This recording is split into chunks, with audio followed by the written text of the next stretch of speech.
Andri Dia Santosa sebagai observer.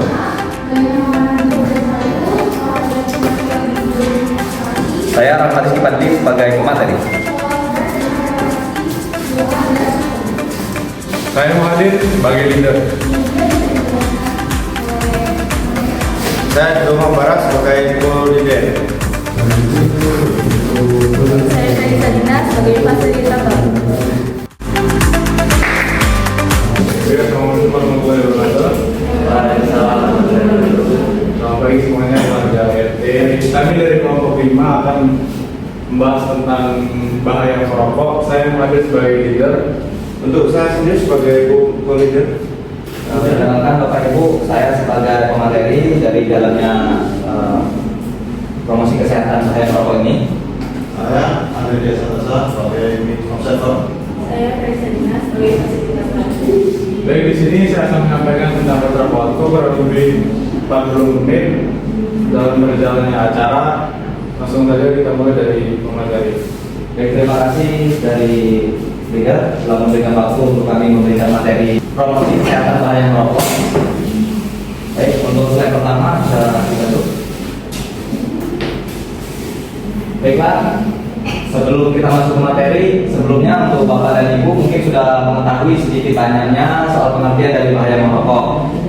Baiklah, di sini untuk Bapak Ibu saya akan menjelaskan secara singkat. Merokok itu adalah kegiatan membakar tembakau atau menghisap asapnya yang membuat seseorang ketagihan karena nikotin. Next. Nah, langsung menuju lagi. Apa sih dampak rokok pada kesehatan? Untuk yang pertama, bagi merokok aktif. Satu, menyebabkan berbagai penyakit kronis seperti contoh kanker paru-paru. Kedua, penyakit jantung koroner dan stroke. Ketiga, gangguan saluran pernapasan. Empat, mempercepat penuaan kulit dan menyebabkan bau mulut. Sedangkan bagi merokok pasif atau anak-anak yang terkena penyakit infeksi saluran pernapasan, asma, dan pneumonia, ibu hamil yang terpapar asap rokok juga berisiko keguguran. Bagi lahir dengan berat badan rendah hingga kematian janin. Next. Dampak sosial dan ekonomi akibat merokok. Yang pertama, mengganggu kenyamanan orang lain di lingkungan sekitar. Otomatis untuk orang-orang yang di sekitar yang tidak merokok, ketika ada seseorang yang merokok, pasti asapnya dapat mengganggu yang lainnya. Selanjutnya, yang kedua, mengurangi produktivitas kerja dan prestasi belajar. Yang ketiga, membebani keuangan keluarga seperti biaya membeli rokok, biaya berobat. Jadi untuk bapak-bapak dan ibu-ibu yang di dalam keluarganya ada yang merokok, bisa dijelaskan bahwasanya merokok itu dari faktor ekonomi itu sangat berpengaruh, karena dengan adanya merokok kita membeli rokok, kemudian otomatis dari rokok ini pasti untuk kesehatannya terganggu, pasti banyak sakit-sakitan. Jadi biaya itu terpakai untuk biaya berobat. Selanjutnya keempat, menjadi faktor risiko kematian dini. Kenapa demikian?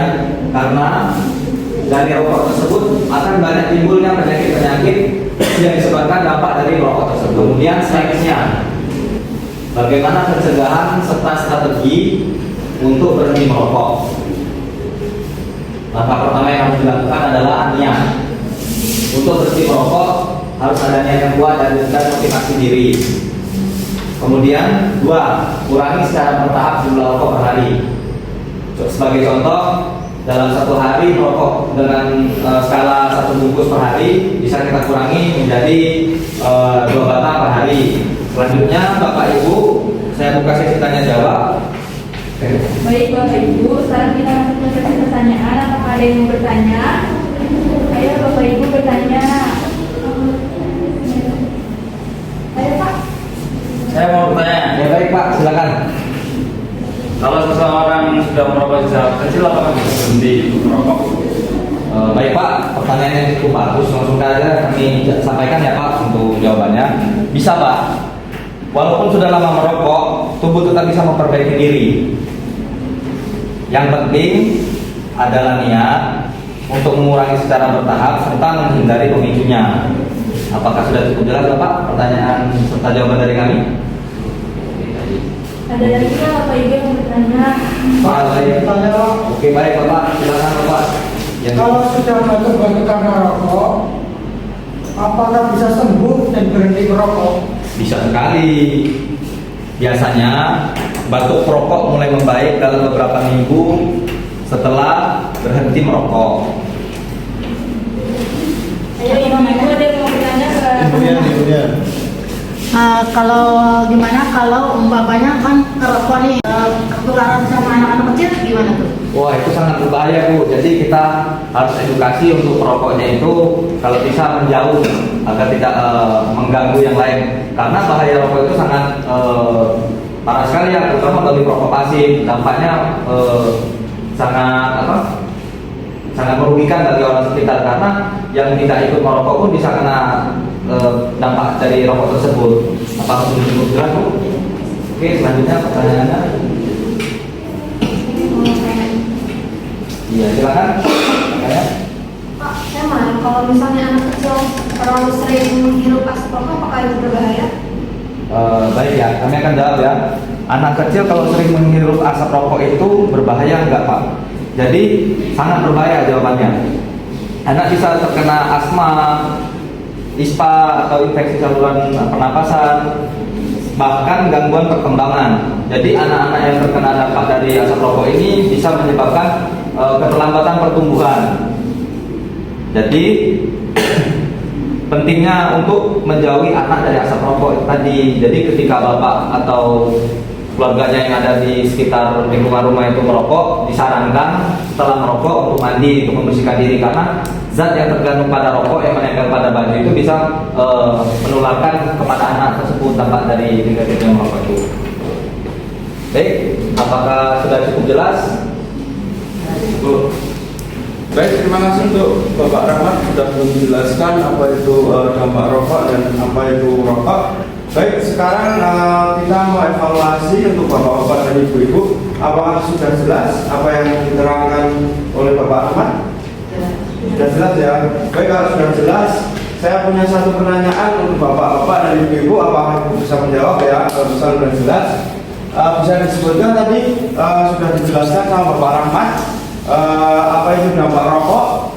Bisa disebutkan bagi perokok aktif itu dampaknya apa? Siapa yang bisa disebutkan? Oke, dengan Ibu siapa? Ibu Amanda. Baik, Ibu Amanda bisa langsung menjawab.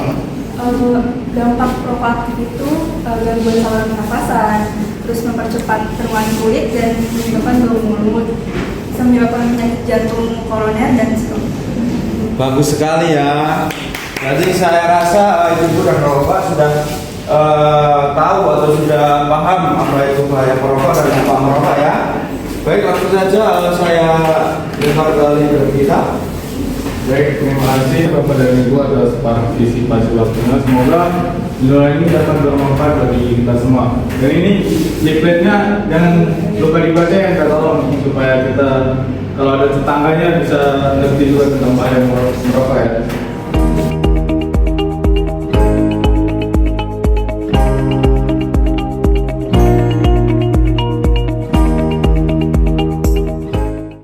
Baik, untuk kegiatan penyuluhan sudah selesai dilaksanakan. Jadi menurut observasi saya ada beberapa poin yang harus saya sampaikan. Untuk yang pertama, untuk kinerja penyuluhan tim. Pertama, kita sudah menyampaikan pembukaan dan kontrak waktu dengan baik dan lancar. Yang kedua, Polidor sudah aktif membantu dan menjelaskan materi dengan jelas. Poin ketiga, fasilitator sudah membuat suasana lebih interaktif dan kondusif. Yang keempat, pemateri sudah menyampaikan dengan tuntut, jelas dan menggunakan bahasa yang sudah dipahami. Dan poin kedua, audien, kan ada 3 ya audien. Yang pertama, audien 1 aktif menjawab dan bertanya mengenai kebiasaan merokok jangka panjang. Audien kedua, memberi respon terkait anggota keluarga yang merokok dan bertanya tentang batuk rokok. Dan yang terakhir, Audien 3 memberikan jawaban saat penggantian pengetahuan awal serta bertanya tentang bahaya asap bagi rokok. Jadi untuk kesimpulannya, penyuluhan ini berjalan dengan baik, lancar, audien aktif, dan media pendukung serta tujuan penyuluhan tercapai.